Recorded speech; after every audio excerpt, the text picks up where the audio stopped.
Good afternoon, everyone, and welcome to the BLNK Merging Company's second quarter 2024 earnings call.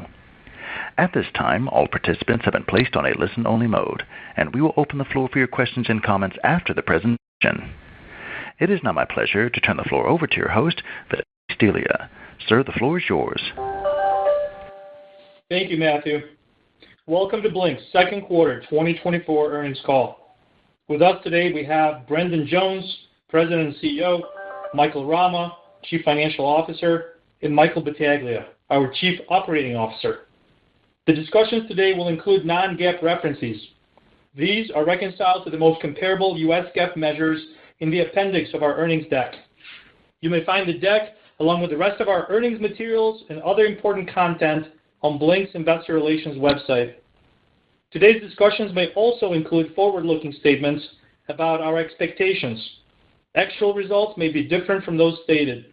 The most significant factors that could cause actual results to differ are included on page 2 of the second quarter 2024 earnings deck. Unless otherwise noted, all comparisons are year over year. And now regarding our Investor Relations calendar. BLNK will attend the J.P. Morgan Automotive Conference on the 8th of August in New York City. BLNK will also attend the H.C. Wainwright Annual Global Investment Conference on the 10th of September in New York City. Our management will be meeting with investors at all of these events. Please also follow our announcements and our website for additional investor events in the future. And now, I will turn the call over to Brendan Jones, BLNK's President and CEO. Please go ahead, Brendan. Thanks, Vitaly, and good afternoon, everyone, and thank you for joining us today to discuss BLNK's second quarter's results. So let's just jump into it. So our total company revenue was $33.3 million, with service revenue representing about $8 million, or approximately 20% of the total. Service revenue increased in Q2 15% when compared to the second quarter of 2023. Gross margin in the second quarter was 32.2%. That's in line with our target guidance of 33%.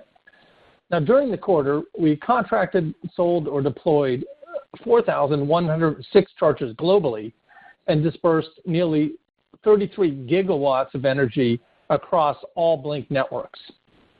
Our total company revenue for the second quarter of 2024 increased when compared to the second quarter of 2023, despite some of the challenging market conditions that we encountered. On our first quarter earnings call, we mentioned that we had seen lower sales bookings in April. That trend persisted throughout the second quarter, primarily driven by a slight slowdown in EV sales. We believe the pressure on EV sales is a short-term factor, but nonetheless expect to see some impact to our revenue as we move through the balance of this year. We are confident, however, about the long-term outlook for the industry and, of course, for BLNK. There are several reasons for our optimism. First, we continue to see a gap between the demand for charging and the available infrastructure to service this demand. If we look at data from S&P Global, 40% of all new vehicle model introductions in 2024 and 2025 will be EVs, and that is on top of the vehicles already on the market today. And so 40% is a massive number, and we are uniquely positioned as a company to build the infrastructure and provide the network services to meet the increased charging demand by all these vehicle launches. Additionally, we believe that fleets will continue to be a significant contributor to future demand. Fleet operators are beginning to preference EVs over combustion engine vehicles because they can save 30% on total cost of ownership. This is tremendous savings even for the smallest of fleets. The fact that we now know that rideshare vehicles like Uber and Lyft are switching to EVs and driving up demand for DC and L2 charging is a very good data point and example of what we'll see in the future. Imagine the impact that EVs will have on very sophisticated fleets and the savings that will be delivered to their owners. Looking at the big picture, We are seeing sustainable growth in charging service utilization, and some of our peers have been reporting the same trends. Consequently, as EV sales increase, it follows that demand for charging infrastructure will also grow. With a higher number of electric commercial vehicles on the road, Blink's ability to close the gap in available charging sites represents a tremendous market and revenue opportunity for the company. And we made great progress in the second quarter this year. To name just a few of our accomplishments, in Europe, our Belgian team won the contract with Decathlon, the world's largest sporting goods retailer, to install, own, and operate both L2 and DC fast chargers. This is very exciting for us as we can see ample opportunities for growth with Decathlon. Additionally, as a result of several key commercial contracts already in place in Europe, Blink has begun to expand our presence into Italy and Germany, which are very lucrative EV markets. In the UK, our team collaborated with UK's largest dedicated parcel delivery company called Every to provide and install the first EV hub at an important sorting center. Additional sites are planned for the future. Now, if we pivot over to the U.S., our team achieved in-process status for the government FedRAMP certification. Now, in-process status is a designation for service providers who are actively working towards authorization. And when we receive final certification, and this is estimated to be in the October-November timeframe, Blink will have access as an approved provider to contracting opportunities with the General Service Administration clients, which opens up the door for thousands of sales. Recently, we became an official vehicle charger and network service provider to the state of New York, and we also launched our Blink Care preventive maintenance program that will maximize charger uptime for our customers. If we look at Mexico, we were selected by the official BYD dealership group for EV charging products and services. BYD is an OEM that is gaining global momentum, and we view this as a strategic opportunity in Mexico and around the world. As you can see, we are focused on leveraging our strong reputation in the marketplace to position Blink to compete and win in the short midterm, while also continue to structurally adjusting the company for sustainable long-term growth.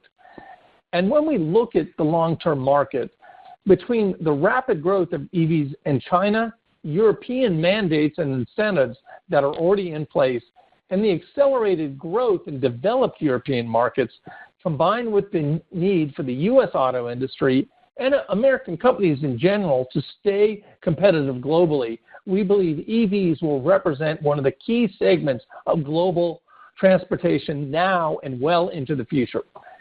If you look at slide 5, McKinsey currently forecasts over 28 million chargers are needed by 2030.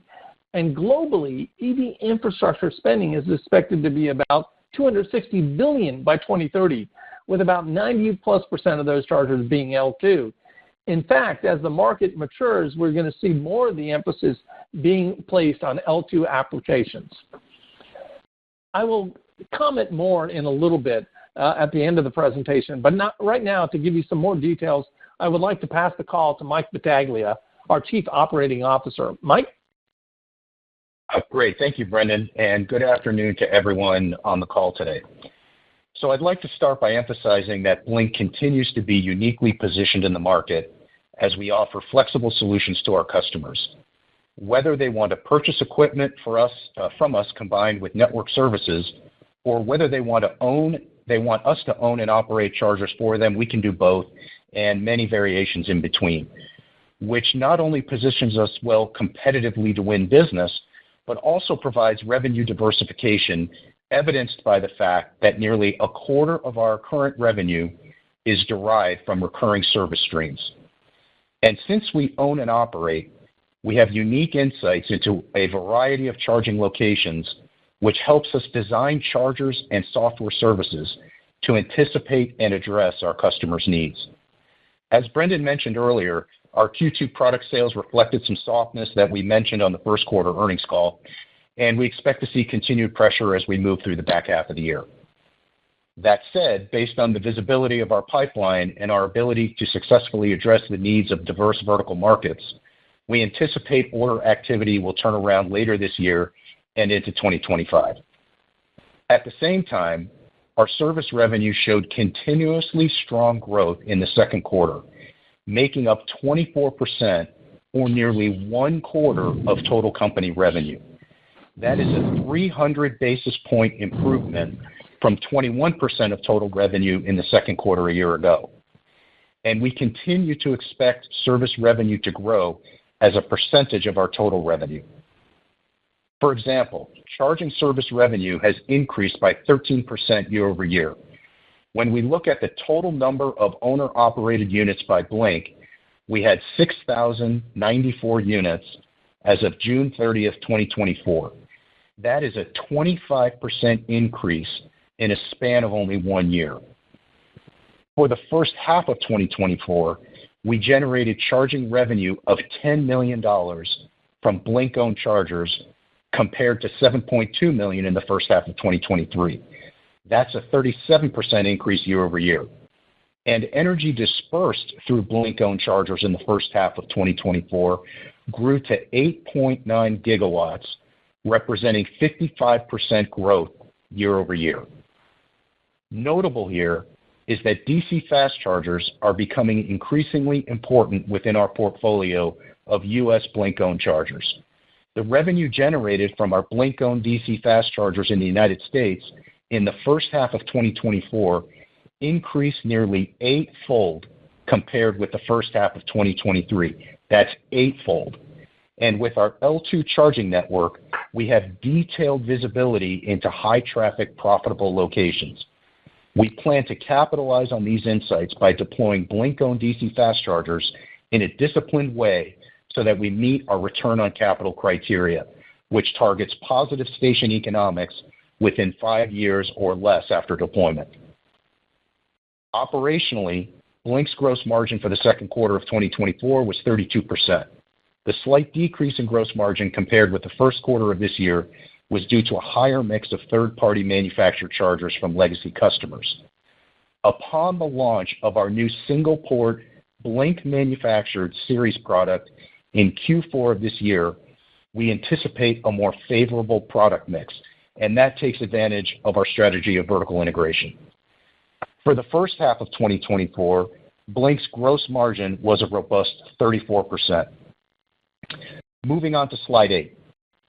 You can see that cumulatively, as of the end of Q2 of 2024, Blink has contracted, sold, or deployed 98,261 chargers since the company's inception. Geographically, 75% of the total company-wide number is attributed to North America and 25% to Europe and other international locations. Further, Blink continues to grow our market share due to our superior products and innovative and flexible business models. According to the U.S. Department of Energy, Blink has the third largest network of chargers in the United States. On slide 10, the variety of products we offer appeals to a broad and diverse range of customers. Our Series 7 and 8 chargers, which are produced in-house at our Bowie, Maryland production facility, are the most popular Level 2 models among our customers. In short, we offer a full suite of EV charging hardware. Now, if we move on to slide 11, it shows a representative group of our customer base, including many recognizable names across commercial entities, multifamily complexes, planned communities, healthcare facilities, fleets, and municipalities around the world. A very diverse customer base. As we've said before, we deploy the right charger at the right place at the right time.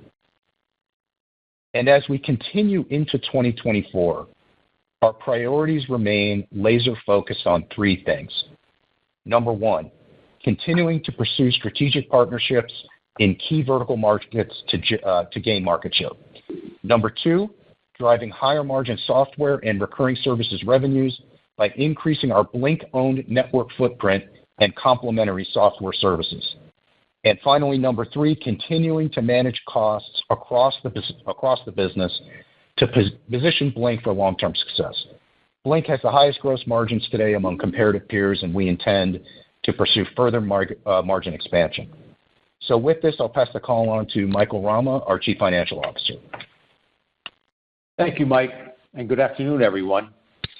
Turning to slide 14, total revenue in the second quarter of 2024 was $33.3 million, an increase compared to $32.8 million in the second quarter of 2023. Revenue in the first half of 2024 was $70.8 million, which is an increase of 30% compared to $54.5 million in the first half of 2023. Now, product sales in the second quarter of 2024 were $23.6 million compared to $24.6 million in the second quarter of 2023. The first half of 2024 product sales were $51.1 million, which is an increase of 25% compared to $41 million in the first half of 2023. Second quarter 2024 service revenue, which consists of charging service revenues, network fees, and car sharing revenues, were $8 million, an increase of 15% compared to the second quarter of 2023. For the first half of 2024, service revenue was $16.2 million, a 38% increase compared with the first half of 2023. The year-over-year growth was primarily driven by greater utilization of our chargers, the increased number of chargers on Blink networks, and revenues associated with our car sharing programs. Gross profit for the second quarter of 2024 was $10.7 million compared to $12.3 million for the same period last year. As a percentage of revenue, gross margin was 32% in the second quarter of 2024. Gross profit for the first half of 2024 was $24.1 million compared to $16.8 million for the same period last year. As a percentage of revenue, gross margin for the first half of 2024 was 34% compared to 31% in the first half of last year. Blink generates the highest gross margin in the industry among comparable peers and competitors. What is more important to emphasize next is the significant progress we have made in reducing our total operating expenses year over year. Blink's total operating expenses for the second quarter of 2024 were $31.4 million. That is a 41% reduction when compared with the second quarter of 2023, and primarily driven by a 54% reduction in compensation expense and another 24% reduction in G&A expenses. This is the result of disciplined and continuous cost optimization and avoidance actions that we've implemented over the last 6 quarters. We are not done yet, and we have additional measures being implemented now. As a result of these actions, our cash burn for the second quarter of 2024, excluding a one-time debt payment, was $12.6 million. Sequentially, that is a 32% and 38% reduction compared to the fourth quarter of 2023 and first quarter of 2024, respectively.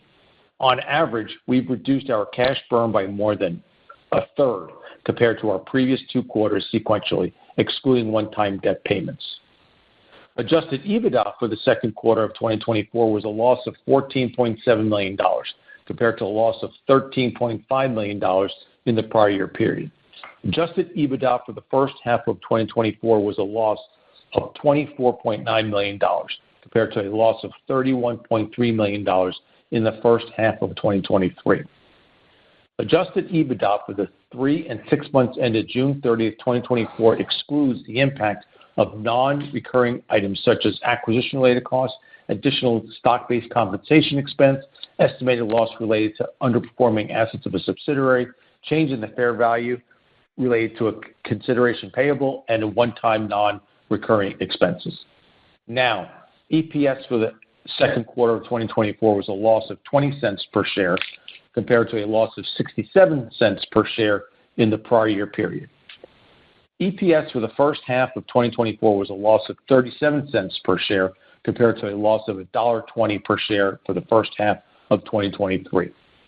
For the 3 months ended June 30, 2024, the weighted shares outstanding was 101 million shares compared to 61.9 million shares outstanding for the 3 months ended June 30, 2023. Adjusted earnings per share for the second quarter of 2024 was a loss of 18 cents per share compared to a loss of 44 cents per share in the prior year period. Adjusted earnings per share in the first half of 2024 was a loss of 31 cents per share compared to a loss of 92 cents per share in the first half of 2023. Non-GAAP adjusted EPS is defined as adjusted net income or loss, which excludes the amortization of intangible assets, acquisition-related costs, estimated loss related to underperforming assets of subsidiary, changes in fair value related to consideration payable, and one-time non-recurring expenses divided by the weighted average shares outstanding. Now, as for the balance sheet, cash and cash equivalents at June 30, 2024 was $73.9 million compared to $93.5 million at the end of the first quarter of 2024. During the second quarter, Blink paid off in full $6.9 billion of notes payable associated with the Envoy acquisition. Currently, we have no such debt obligations on the balance sheet. Now, turning to slide 15, here I would like to revisit the significant decline in our total operating expenses as a percentage of revenue and the progress that we've made over the last 6 quarters. Total operating expenses were 170% of revenue in 2022. In 2024, we have reduced this number by 8,200 basis points, which is more than half, demonstrating that our strategy of balancing our expenses while preparing for the future is working.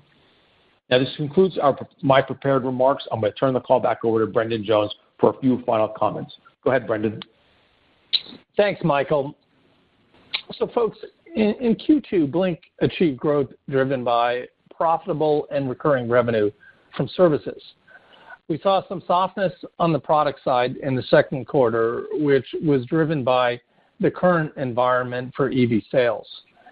The EV market as a whole, it's slightly dipped in Q1, and then it grew slightly in Q2. But overall, it is flat for the first half of 2024. Our total revenue is in line with this trend at this time. For the full year of 2024, Blink is adjusting its revenue target to between $145 million and $155 million. The company is also updating its timeline to achieve EBITDA, positive adjusted EBITDA, during 2025 now. We are maintaining our gross margin target of approximately 33%, supported by efforts of a continuous improvement. Now, when we focus on the robust increase in service revenue and significant reduction in expenses this quarter, this demonstrates the underlying strength of our business model. Our number one priority is to continue to structurally adjust for the future demand growth while also remaining nimble and responsive to changing market conditions. Blink's synergies, our cost-cutting, and our cost-avoidant actions will continue through 2024 and beyond.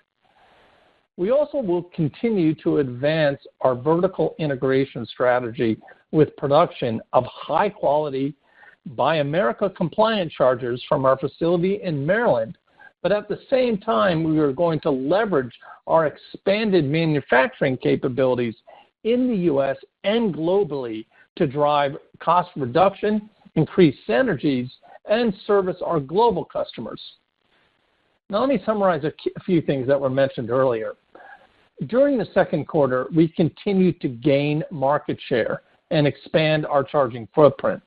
While our sales performance reflected the general short-term softening of EV demand, we are unquestionably still at the forefront of massive charger infrastructure build-out that is going to be with us for many decades to come.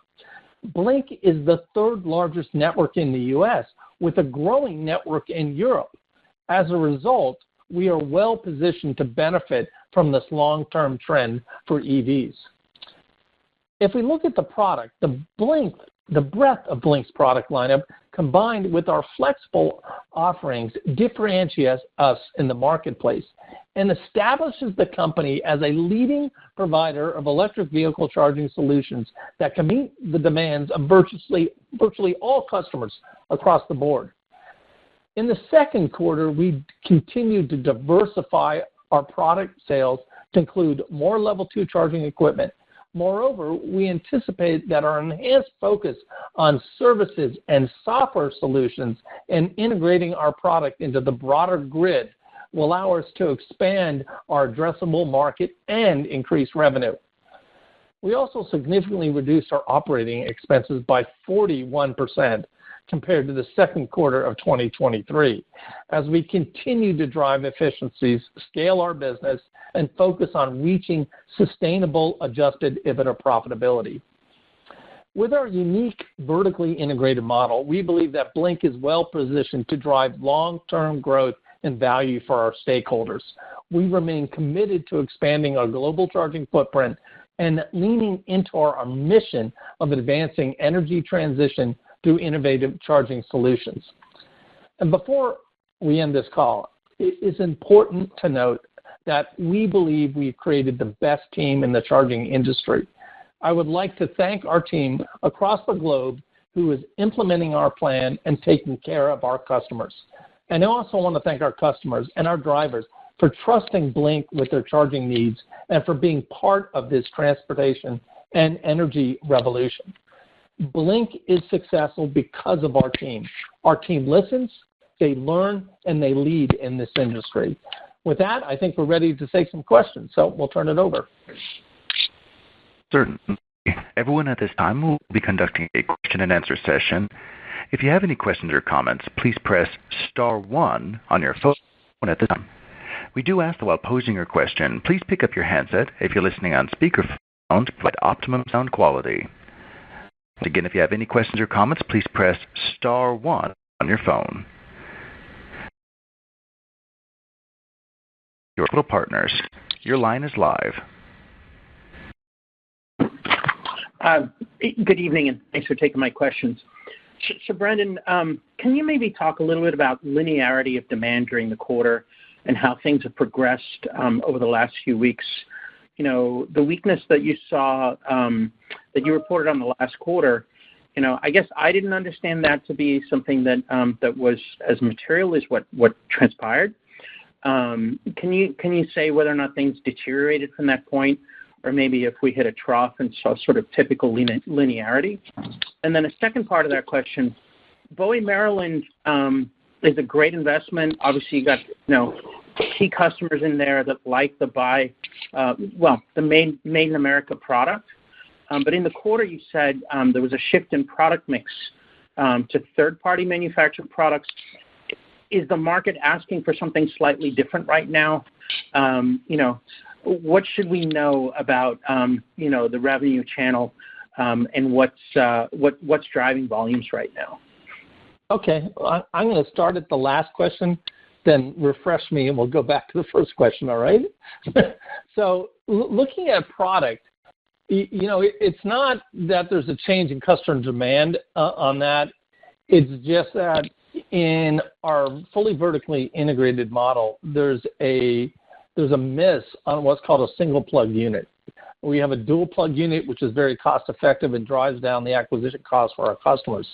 But when it's a single port charger that is needed, that has historically been a third-party product that we've gotten. So the demand for that slightly did increase, and so we had to use the third party at a lower margin factor on that particular product. And, you know, and that's been consistent through our history. Now, we're working to sunset that. What's going to happen, though, is our replacement charger that is being built by us, either in Bowie, Maryland, and sourced globally as well out of our manufacturing facility in India, that's going to replace this charger. And so that's going to alleviate this legacy issue that we have on some of the revenue now on the margins.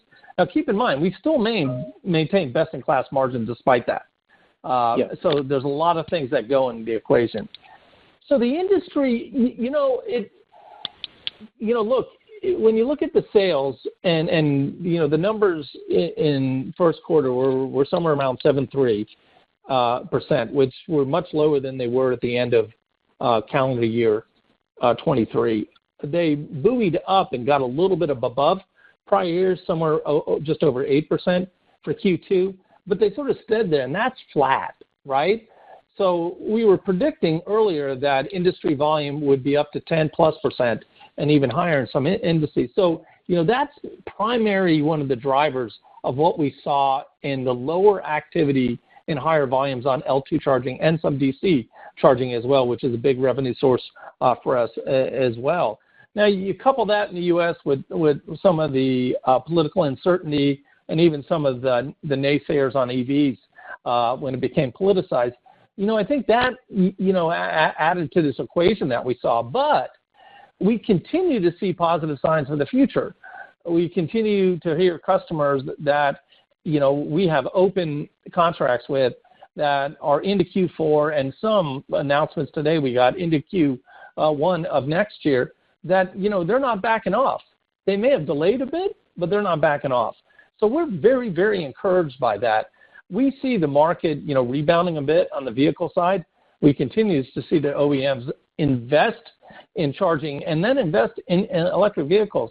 Another announcement out today about Hyundai is investing in Taiwan to make sure that they have the component strategy for their massive increase in the EV sales. And that was another sizable investment by Hyundai. So I think we're in this soft spot. We're seeing this soft spot is going to alleviate and lift. There might be some slowness in Q3, but definitely as we get into Q4 and beyond, we see the industry recharging itself, excuse the pun, and moving forward. I like the pun. I definitely like the pun. Linearity, if we could touch on the linearity in the quarter and how things are trending post-quarter, that would be really helpful. Okay, in terms of which part of the business? The revenue progression. So I understand there's always a hockey stick into the end of the quarter, but can you maybe, the softness that you noted, right, when you noted that last quarter, many of us hadn't weighed that as significantly as what materialized, right? So it was very early in the quarter, and you tend to, the visibility builds, right? Can you talk about, how the progression of the quarter compared to a typical quarter for you? Where did we see things move to the point where you elected to adjust your guidance to some changing market conditions? Yeah, we adjusted the guidance because, number one, we didn't see that strength in Q2. So as a result, we were forced to adjust it.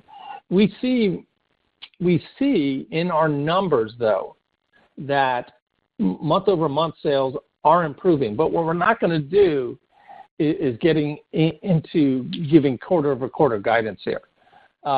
Michael, whoops, I got to go. Mike Battaglia, you want to add any color to that?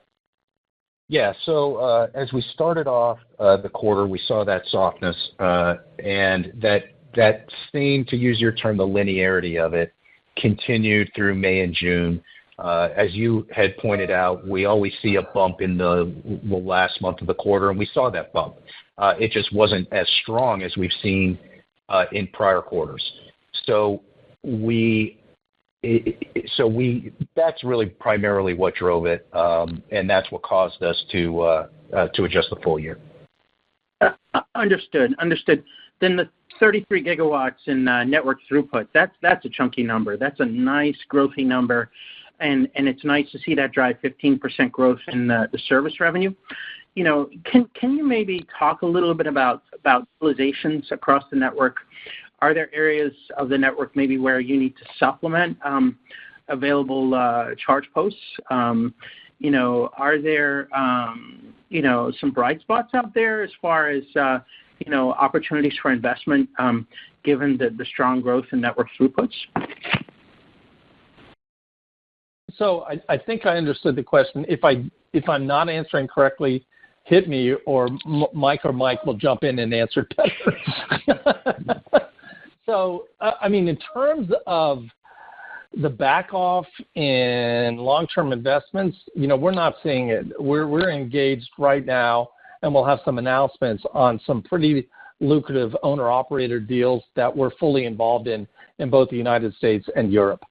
We're seeing an uptick on a percent of activity, and what we measure by that is, we look at revenue coming, and it's had this balance of about, in Europe, 80-20, meaning 80% it's owner-operator, and then 20% is usually sales. In the U.S., it's 25% is usually owner-operated, and then the rest 75% is sales.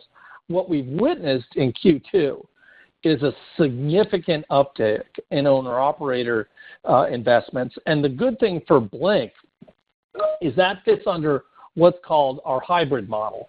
And that's where that we pay for the charger, the maintenance, the upkeep, the swapping out of the charger. The site host pays for the installation, and then we split the revenue on a 60-40.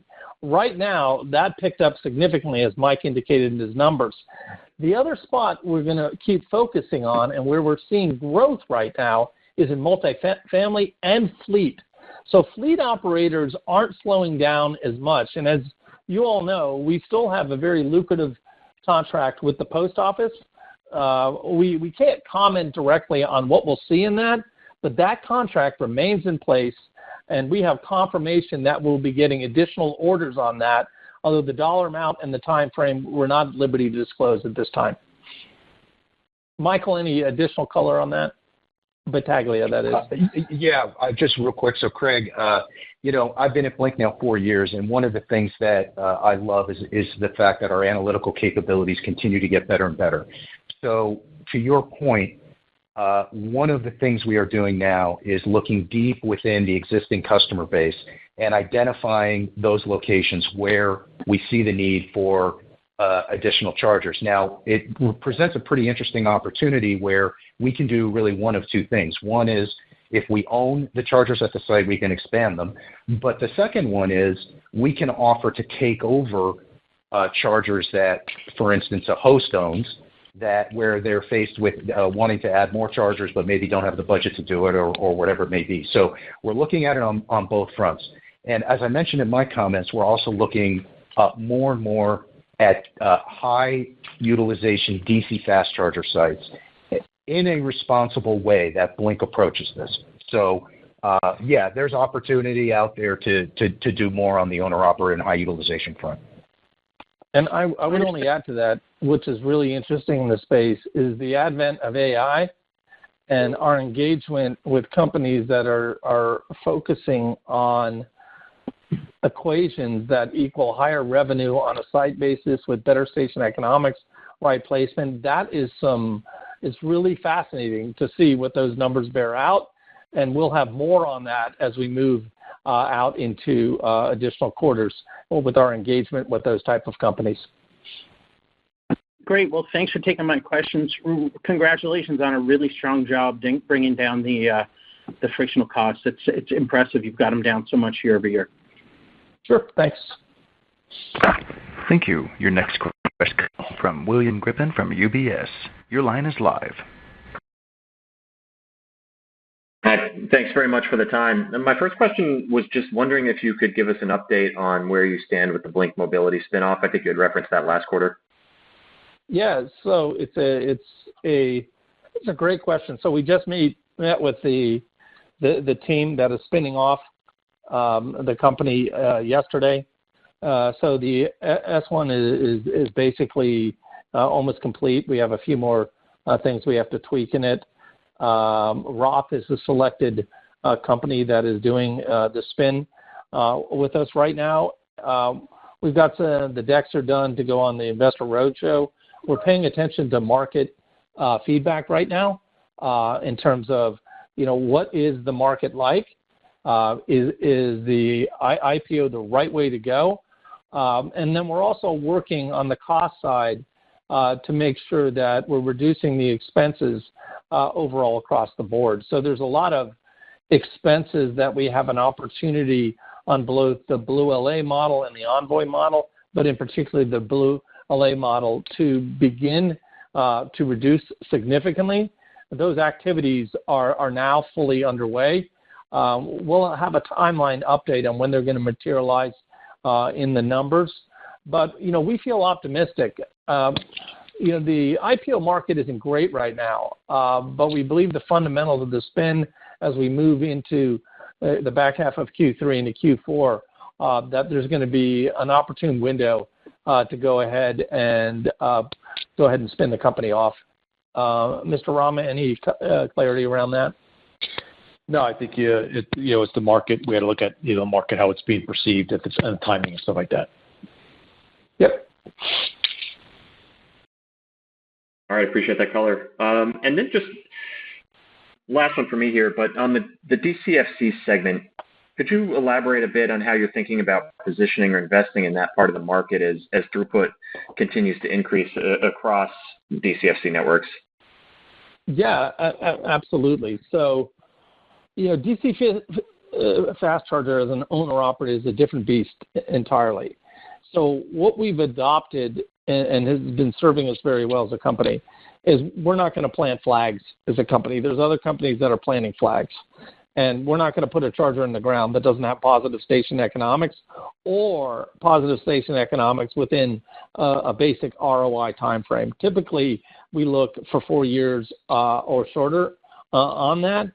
If there is a DC fast charger project, if there's government funding, and we can meet that, then we engage in that project. And we're getting some of those projects now. And the same thing, even if there isn't grant money. If we can still engage in that project and it's going to have that return, then we're going to do it. Blink is not like some of the other folks that engaged in DC. We're not a cost of sale model. So when we do a DC fast charger, we do it for a return on investment in the short term. And as I said, it's 4 to 5 years we look for on that ROI. And we're starting to see this. Now on the sales side, last year we had a big sales year on DC fast chargers. It's very different this year. And when you break out the numbers, you'll see that we transitioned rather successfully away from heavy DC and replaced a lot of that revenue with the increase in service revenue and the increase in L2 sales. Now, we think DC is going to bounce back, but it's going to bounce back more in a fleet setting and more in a commercial setting for big commercial companies, et cetera, and then continue inroads for highway infrastructure. So, but definitely our preference on DC is leaning heavily now to more owner-operated and more strategic locations in downtown areas and high urban transportation areas where people drive and live with their EVs. Great. Appreciate the color. I'll turn it over. Thank you. Your next question is coming from Stephen Green from Stifel. Your line is live. Good afternoon, everybody. Hey, Stephen. Hi, how are you? So just curious, when you look at the charging revenue side, can you give us any sense for sort of Tesla versus non-Tesla charging at Blink stations? Yeah. I mean, if we look at plugins, right, Tesla still remains our number one brand that's plugging in, but the percentage is reducing over time. And that's not because there's anything wrong with Tesla. That's because there's more vehicles out there from competitors.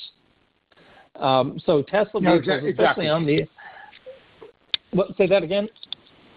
Oh no, that was what I was getting at. Are you seeing growth on the non-Tesla side? I guess is sort of the root of the question. Yeah, I mean the entire industry is. There are several OEMs that will, and there's no problem at Tesla, right? Is this they're in this position where they have to heavily incentivize because their fleet of EVs is a little older, and you got a lot of new cars coming on the market, and the competition is getting intense, which is good for the overall industry to drive down cost. So definitely all the data indicates that GM, Hyundai, Kia, BMW, all have seen increased EV sales, while Tesla's flattened up and seen a little lower in some cases on sales. So, and that's good news. And think about it, when we said 40% of new vehicle launches are going to be EV, on top of all the other markets out there, the competition is just increasing moving forward. So we'll see Tesla become smaller as a portion, but it still might be the number one single brand that's charging on our stations right now. Great, thank you. And just a quick one, when you think about just kind of revenue growth as you think about 2025, should we just sort of think about how we're modeling EV adoption and EV sales to kind of use as a proxy, at least in the near term? Certainly, there's a higher correlation between L2 sales on both the in-home and municipal, and even to some degree on the fleet level, as the total industry volume, whether commercial or privately owned vehicles. There's a correlation there. You can't deny it. Now, and there's a lag between when that hits and then when it hits the infrastructure company in the revenue, right? However, on the utilization side, there's much more of a direct instant thing. So, our utilization went up over time because those units in operation that were sold throughout 2023 and 2024 are now utilizing our stations, and they're finding more. So the more stations we add in the ground, and we saw a 4,000 unit increase in this month alone, then the more revenue we're going to get on the utilization side. And you see that bearing out in the numbers. So it's really two different things you have to manage. There's that very direct correlation between sales and the selling of product. And then, there's an increase no matter what, because more cars are on the road, and that's the unit in operation as opposed to total vehicle sales equation. So UII is driving increased utilization and driving increased revenue for us right now. Very helpful. Thank you. Thank you. Your next question is coming from Samir Joshi from H.C. Wainwright. Your line is live. Hey, guys, can you hear me? Yes. Yeah, okay. Thanks for taking my questions. I would like to just dig a little deeper on the car charging revenues, actually. So seems like sequentially 1Q to 2Q, they've been relatively flat or slightly down. Are you facing any uptime challenges due to maintenance or any utilization differences or shortcomings? What is the reason for that flat revenue growth? Yeah, you're going to see some vacillation in the numbers where you're going to see it where we're upgrading chargers, where we're taking out legacy chargers or replacing some of the original Blink chargers with new chargers. And when you take them down for that long a period of maintenance or replacement, you're going to see some changes in the numbers. Now, your goal is always to offset that by having a higher number of chargers that are adding on the network. But when you go through some of the cleansing, so to speak, of older legacy chargers, especially taking off the network older legacy chargers that aren't owner-operated, they're site host chargers that the site host has just decided not to maintain, not to keep up, you're going to see a decrease there. Mike, any additional color around that? No, Brendan, I think you got it. All right. Okay. Thanks for that. And then should we expect maybe in the near term, next 2 to 3 to 4 quarters, higher revenue mix, revenues coming more from Europe, not relatively, but as a proportion period over period, or just because of the challenges in the U.S., or how should we look at that as a revenue mix? Yeah. So what we can say conclusively, without trying to give guidance on that topic, it's almost like mini guidance, right? Is that your utilization as a whole is increasing over time, right? It's got some seasonality in it, which we're actually moving into that seasonality now. It usually starts at the beginning of the summer and then softens up on utilization significantly in August and then bounces back for the rest of the year. But overall, we expect to see an increase in Europe's percent of revenue as a percent of total Blink revenue, because that's the trend, right? They're at a higher pen rate in general, and as more countries open up and try and compete with one another for, who's got the most EV adoption, competing with Norway or competing with Belgium and the Netherlands and Germany, who are the leaders in EV adoption along with UK, who is right behind but is incentivizing. We do expect that revenue in Europe. I don't know if it's going to get even or be 50%, but it's certainly going to improve from, Michael, where's it today, 24%? Yes.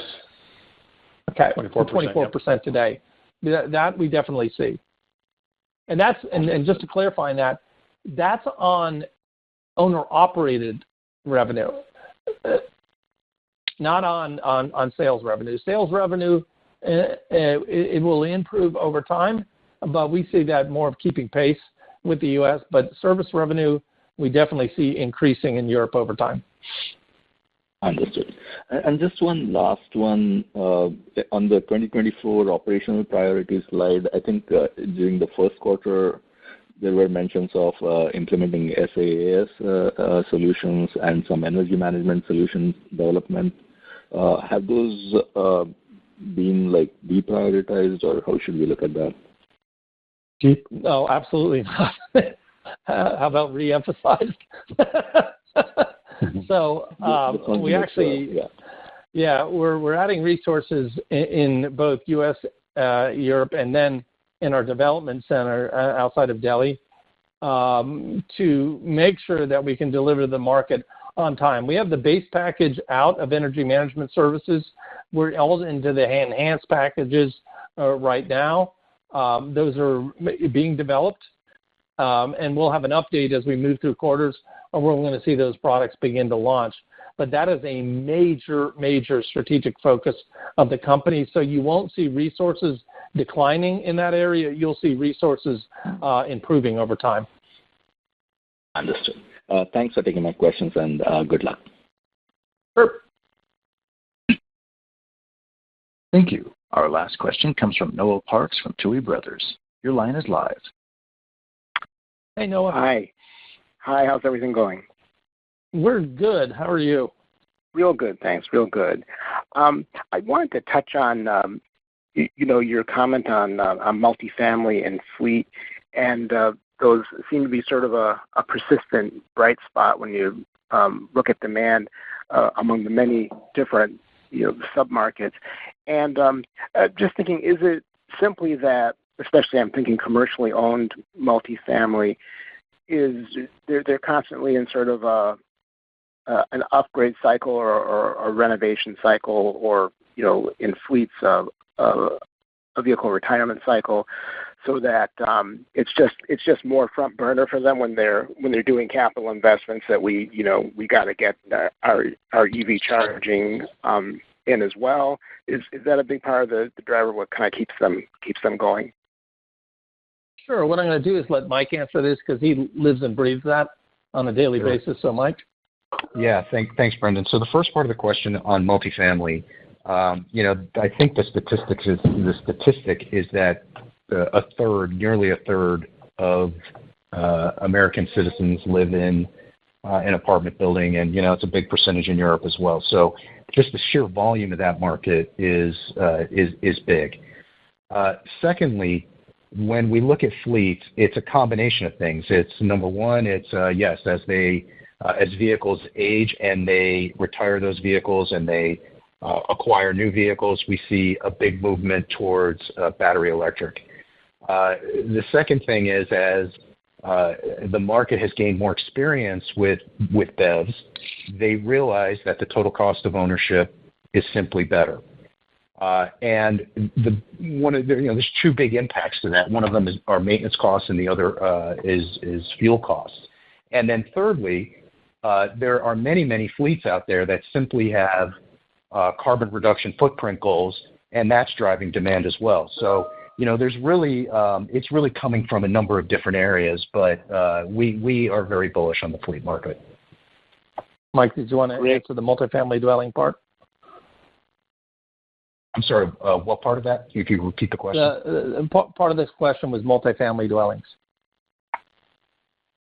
Yeah, I touched on it at the beginning, but what I'm sorry. Never mind. Oh, that's okay. Okay. No, did I get you on the? Did I answer it on the multifamily side, or? Yeah, sure thing. Absolutely. Just the point about the size of the market is helpful. And I was also wondering, I feel like such a core part of the story as it's evolved and as you've gone through acquisitions, it keeps coming back to, business model, the flexibility that you offer to a wide variety of customers. And I hope that that's not sort of so old hat that the salience of that isn't necessarily coming through. But can you just talk about maybe some recent examples, say, of a new sizable potential customer coming to you and sort of working through the variety of business models and sort of what, how they get to whatever outcome of adoption they choose? Mike, you want to take that? Yeah, thanks, Brendan. So Noah, in fact, we're in the midst of one that is really a great example.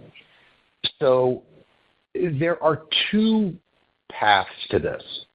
One of them is a customer that looks at EV charging and says, you know what, I'm not an EV charging company. I do, I specialize in retail. I'm a retailer. So I would rather concentrate on retail and have you guys concentrate on EV charging. And they still receive a benefit from us in terms of revenue share when they do that. So that's one piece of it. But another piece of it, which we're seeing more of, and I'll give you this particular example. We have and I'm not going to name the name, but it's a major healthcare company in the United States. And they previously owned their chargers across the country. And they basically realized that they did not want to own the responsibility of maintenance, uptime, all of those different things. Because, again, what they do is deliver healthcare. They don't worry about EV charging stations. So we're actually in process of taking over all of their L2 charging stations coast to coast. And, we think that's going to be a trend that we see going forward where even customers that currently have EVSE in the ground are just simply not going to want to continue to do it themselves. They're going to want a provider to take it over for them. But the thing I'll add to that, to Mike's comment, is what's key is we already know from the utilization data of those chargers in healthcare locations that once we take them over, it's a profitable equation and it's revenue accretive for us. So it's not like we're getting into a bad deal. We're getting into a good deal, and we're getting the chargers for free. And that's what a flexible model does for you. It allows clients who've made one decision 3 years down the road to pivot to another decision in a seamless way. Great. And just the last one for me. You talked about preserving gross margin through continuous improvement activities. I wonder if you could just talk a little bit about what some of those recently have been or are planned. Yeah, so, it's getting over, it's probably a year plus now that we've launched continuous improvement and cost reduction and cost avoidance throughout the company in a very intense way. We started it early in 23, very softly, and then rolled it out across the globe into every business unit. Now it is, it's part of everybody's daily jobs. And we'll give you an example. We had one example where one of our individuals in the tech team, that's not, his daily job isn't to cut cost, but he identified a few vendors that he resourced against another vendor to give us a better technology and then a better cost. And after he did the comparative analysis and worked with purchasing, we net an annual savings of about $300,000 to $350,000 out of that. So those activity and those wins are now spread across the company. They also spread to where we still have, several duplicate systems that now have a firm sunset date that is all marked in 2024. And once those sunset, then we save all the money that is allocated to maintaining those duplicate systems. One by one, we're sunsetting them. And we've already had success in finance systems from the U.S. to Europe, where we're aligning now.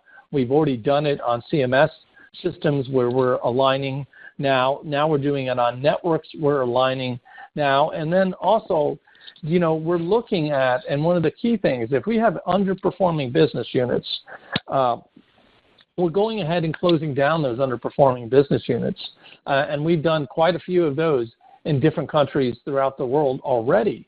And to say that, hey, it's not mature for us right now to invest additional resources in that. We'll take that money that we're investing there, we'll go and move it into a much more higher GDP country and then move into that.